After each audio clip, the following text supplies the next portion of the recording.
Bismillahirrahmanirrahim. Assalamualaikum warahmatullahi wabarakatuh. Bagaimana kabarnya anak soleh-solihah? Semoga selalu dalam lindungan Allah dan tetap semangat. Insya Allah. Allahu Akbar.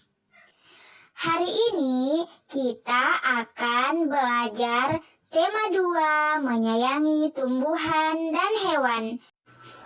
Subtema 2, manfaat hewan bagi kehidupan manusia. Pembelajaran ke-6.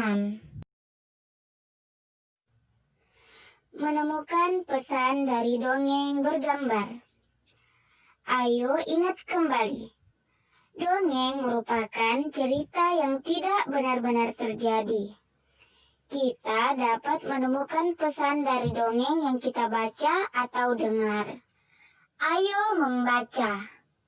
Hari ini, Beni ingin bercerita tentang dongeng yang pernah dibacanya.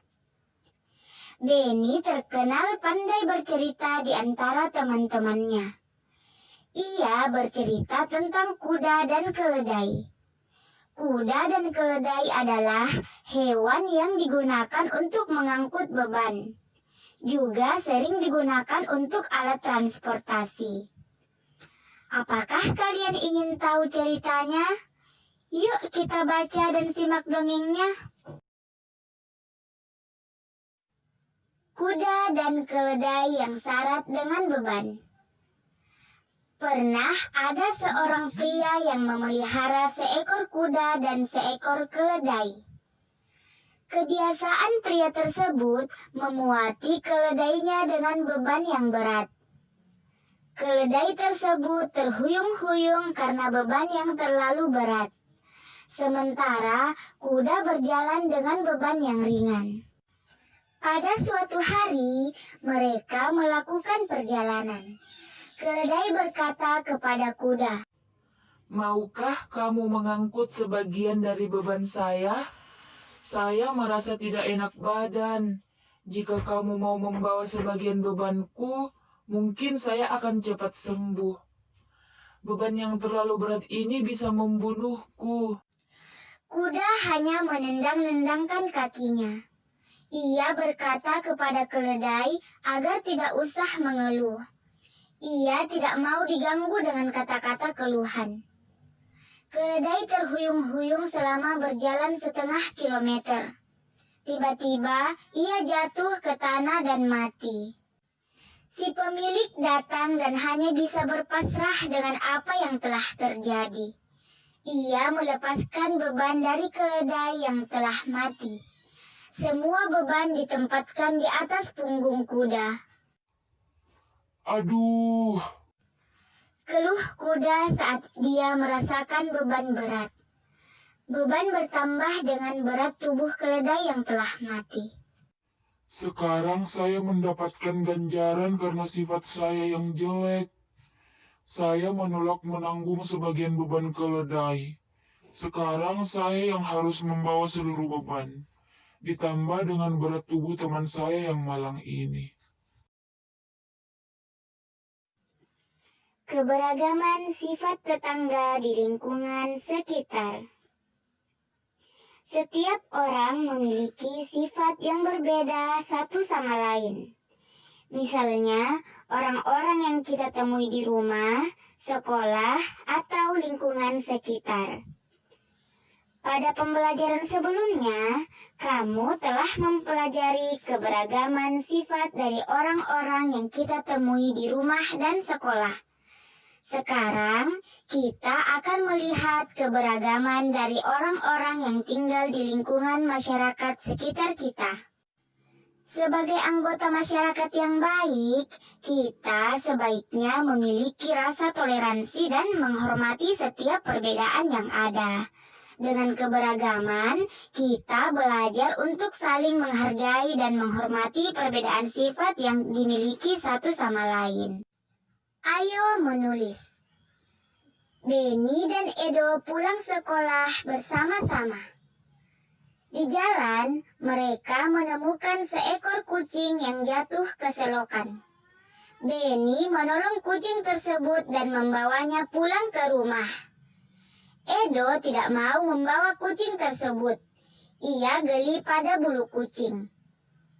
Setiap orang memiliki sifat yang berbeda-beda. Dalam satu keluarga pun memiliki sifat yang berbeda-beda. Begitu pula dengan sifat orang dalam satu lingkungan tetangga.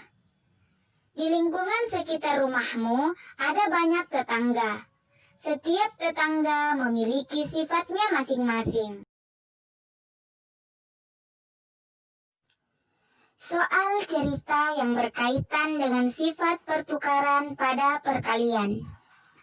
Banyak permasalahan sifat pertukaran atau komutatif pada perkalian dalam kehidupan sehari-hari. Bacalah soal cerita dengan cermat. Kamu dapat membuat soal cerita tentang sifat pertukaran pada perkalian. Mula-mula, tentukan kalimat matematika yang berisi perkalian. Selanjutnya, buatlah soal cerita yang berkaitan dengan sifat pertukaran pada perkalian. Cobalah mengerjakan soal buatanmu tersebut.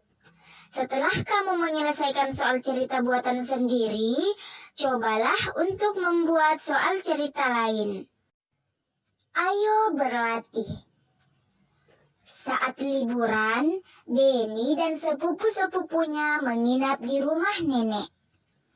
Nenek memiliki banyak binatang peliharaan. Bebek, ayam, dan kambing ada di kandang belakang rumah. Penduduk desa tempat tinggal nenek banyak yang memiliki hewan ternak. Benny dan sepupu-sepupunya senang berjalan-jalan di sekitar desa. Mereka melihat banyak binatang ternak. Mereka sudah mengunjungi peternakan sapi, domba, dan bebek. Setelah berkunjung ke berbagai peternakan, Benny memiliki beberapa masalah. Ia belum bisa memecahkan masalah-masalah tersebut. Ayo kita bantu Benny menyelesaikan permasalahannya. Nomor 1. Di sebuah peternakan terdapat 6 kandang domba. Jika di setiap kandang terdapat 10 ekor domba, berapa jumlah domba dalam kandang? Nah, kita tuliskan jumlah kandangnya ada 6. Di dalam kandang ada 10 ekor domba. Jadi kita tuliskan 6 dikali 10 sama dengan 60. Selanjutnya, tiap kandang sesak dengan domba karena luas kandang tidak besar. Pemilik kandang berniat membuat kandang domba lagi. Sehingga jumlah kandang domba ada 10. Berapa isi domba di setiap kandang? Nah, sekarang kita tuliskan jumlah kandang domba ada 10. 10 dikali berapa dapat menghasilkan 60.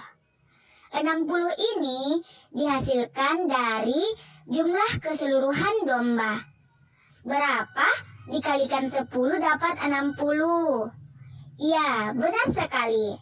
10 dikalikan 6 sama dengan 60. Nah, hasilnya sama. 6 kali 10 sama dengan 60. Dan 10 dikali 6 sama dengan 60. Ini merupakan sifat pertukaran. Jadi, 6 kali 10 sama dengan 10 dikali 6. Alhamdulillah, itulah tadi pembelajaran kita hari ini. Sampai jumpa di pembelajaran selanjutnya. Anak solih-solihah, walaupun belajar dari rumah, kita harus tetap semangat dan patuh kepada kedua orang tua. Sekian dan terima kasih. Assalamualaikum warahmatullahi wabarakatuh. Yang kelima,